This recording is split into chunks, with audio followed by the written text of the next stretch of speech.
7 feet. Talking 42, it's got 33. That puts it probably through the yellow sign that with 2 hours on it. That'll be probably somewhere get up to that.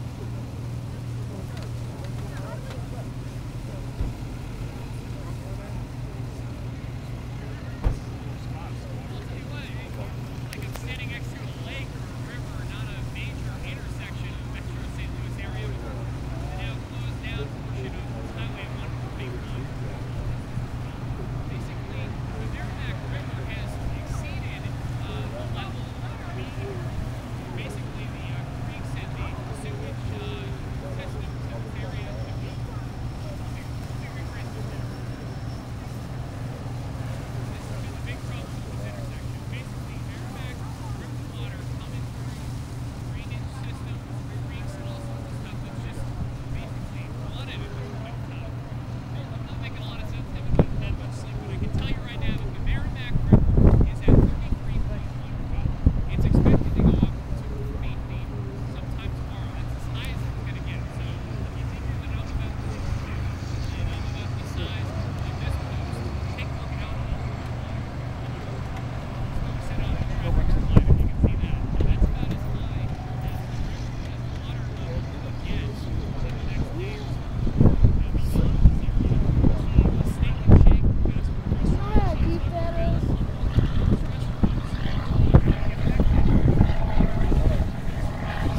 a lot of businesses in this area have been basically clearing out property, evacuating, keeping a close eye on the water. Take a look at the videotape that we shot a very short time ago. Actually, this is I-44, where MoDOT is trying to secure some barriers and sandbags. These businesses run right along the side of I-44. We counted 4 businesses that are partially submerged in water at this point. That truck you just saw is in a commuter park and ride lot. That truck, we can see the water come up all around all morning long. There's a crowd of people who come out to actually check out the intersection. They've been gathered here throughout the morning just to see what it looks like. I'm joined by some folks right now. I guess, can I ask you, what are you thinking right now looking at this intersection? It's just incredible. Gotta have to, where the world does water come from? We're actually here to do sandbag. We heard you guys calling for help last night, and the boys are out on spring break, so we said, well, let's go help people, and that's what we're trying to do. So we actually try to find out where are they doing sandbagging at. They're doing it in a lot of different places. The city of Fenton in particular looking for volunteers at the big lots in Fenton. Are you from the Fenton area? Oh, we're from St. Charles, actually. I guess, have you traveled through this intersection in the past, just driving around? Yes, we used to live over here when the flood of '93 came, so this is not nothing that's new to me, but it's something certain that is new to the boys here. And they're just like, where will the water come from? And I think that's where everybody's asking. With 40 feet, this is 33.1 feet right now. When it reaches 40 feet, it's going to be a record level that they're predicting tomorrow. What do you think this is going to look like? We've been told that the Steak and Shake restaurant, the Taco Bell across the way are going to be partially submerged. We've already seen some businesses underwater. What do you think? I think that's pretty accurate. I know at '93, yes, all of that was pretty much underwater, including the businesses over here. So I think in a place like that, yes, a lot of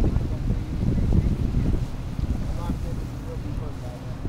We were down by the Riverside Golf Course in Fenton. Some homeowners there remember back to 1982, their houses were partially submerged. Really a difficult time for a lot of people. Yes, it is, and that is one of the reasons, the boys and I are out today to try to do what we can to help these individuals, maybe save a door of a house or a garage or something, but we're here to help.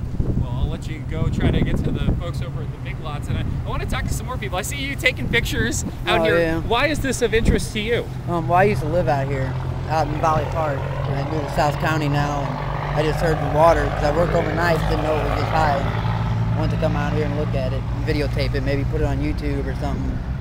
How bad do you think it is? What's going through your mind looking at the current state?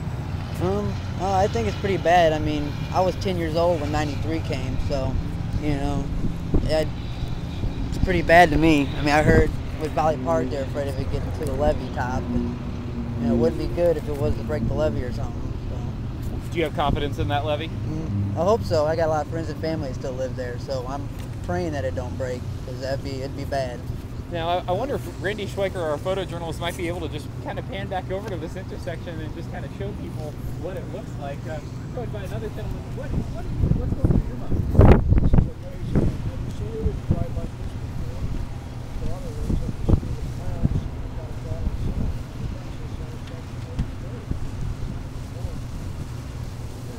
That's a pretty atmospheric intersection.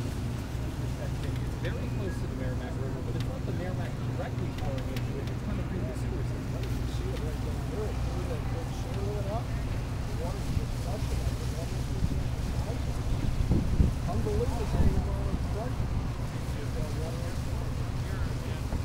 One thing is You lived in this area sometime? Hello? You see me on the news?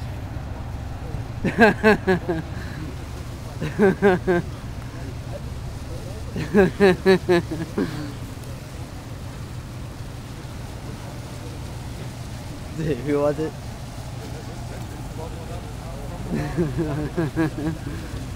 That's funny, isn't it? I'll videotape you. How's that? See me videotaping? Martin, Jennifer, that's the scene here. Even though I can't speak, a lot of people very articulate as they're uploading the stuff. an hour ago, you see those yellow things?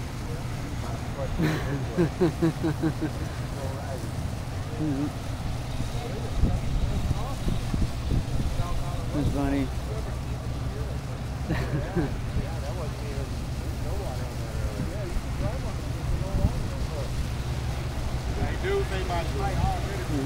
That's crazy. What, you at home right now with Mom? Yeah. I'm gonna go down here and get this. Who's she on the phone with?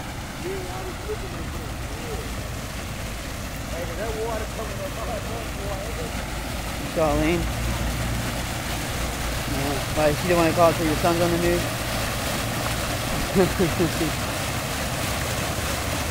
Yeah. I didn't think I'd be on there. I was just kind of standing here when he started doing it.